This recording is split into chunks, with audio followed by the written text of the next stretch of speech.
In 2015, 3 Americans made headlines around the world when they halted an armed attack on a train traveling from Amsterdam to Paris.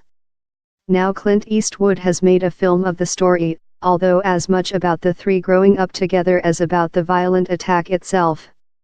It was only 3 weeks before the first day of shooting for the 1517 to Paris that the 3 young men at its center realized the movie-making proposition had just changed radically.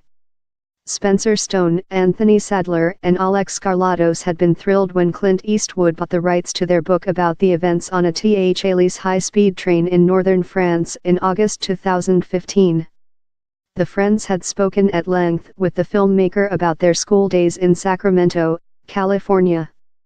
Eastwood and his team had also plotted every detail of how they stopped the Moroccan Ayoub El-Hazani after he emerged from a toilet on the train carrying an assault rifle and a pistol with which he shot a passenger in the back. French prosecutors later said the gunman had boarded the train with the rifle, 270 rounds of ammunition, a pistol, a bottle of petrol and a hammer.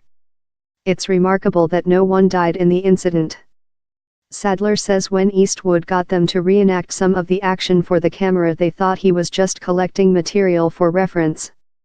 They knew the casting of actors to play them had been going on for weeks. But 1 or 2 things Mr. Eastwood said had us looking at each other. We said, "So are you suggesting we should be in the picture?" And Mr. Eastwood said, "Sure, why not?" Stone, Sadler, and Skarlatos all dislike being labeled heroes. So it's ironic that the movie came about because Eastwood, now 87, gave them an award for heroism. It was at a ceremony the year after the attack, Stone recalls. And afterwards we all huddled up and decided we needed to say something to him. So we went back into the green room and said, "We have this book coming out and you should make the movie." So Mr. Eastwood said to send him the book and gave us his address. The men were in their early 20s when the incident happened.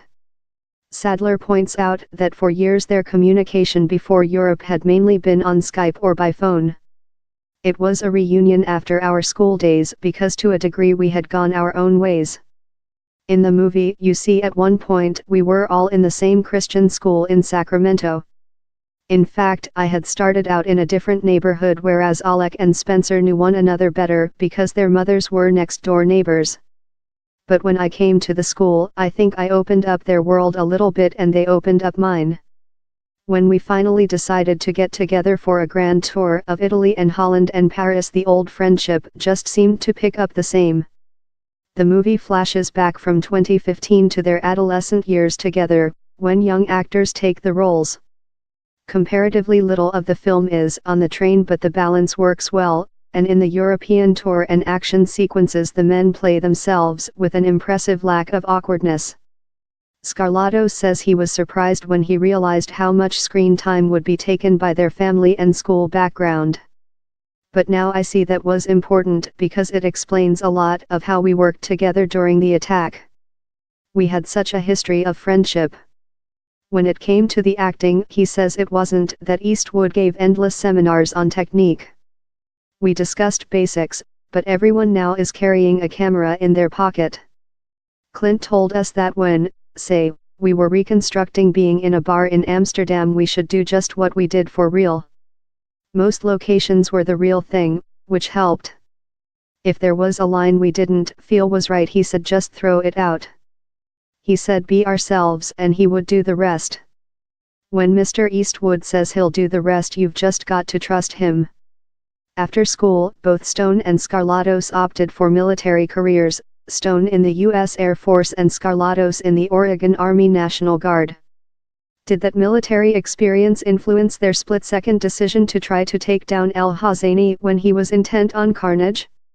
Stone, who moments before had been dozing, charged down the train aisle as El-Hazani leveled an assault rifle at him. But the weapon didn't fire, possibly because a bullet was faulty.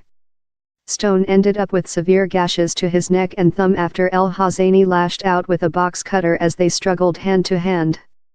Skarlatos and Sadler came to Stone's assistance. "I wasn't really thinking about everyone else, I was just thinking about myself," says Stone. "I just saw that something had to be done. I didn't want to die and none of us wanted to die. That's what really propelled me out of my seat. I wasn't getting up thinking I needed to save the day. After a struggle, I choked El Hosseini unconscious, but after that my medical training helped me save Mark Mugalian's life, the man shot in the back. He was really losing blood. The film shows how British-born businessman Chris Norman and a member of train staff also helped to bring the attacker under control. Stone, Sadler, and Scarlatos now all have agents or managers and are trying for film and TV careers. We would all love to jump in and play different characters, Sadler says. They're now engaged in a new world of acting classes and auditions. Scarlatos has already taken part in Dancing with the Stars, the US version of Strictly Come Dancing. Stone says for all of them making the film was a great experience. Of course, I hope it will be a big hit. But I also hope it makes people think. Yes, I'd had military training, but there's not a lot you can do to prepare yourself when something like that happens. I think it will make people ask what they would do in a similar position. And why they would do it. The 1517 to Paris opens in the UK on February 9.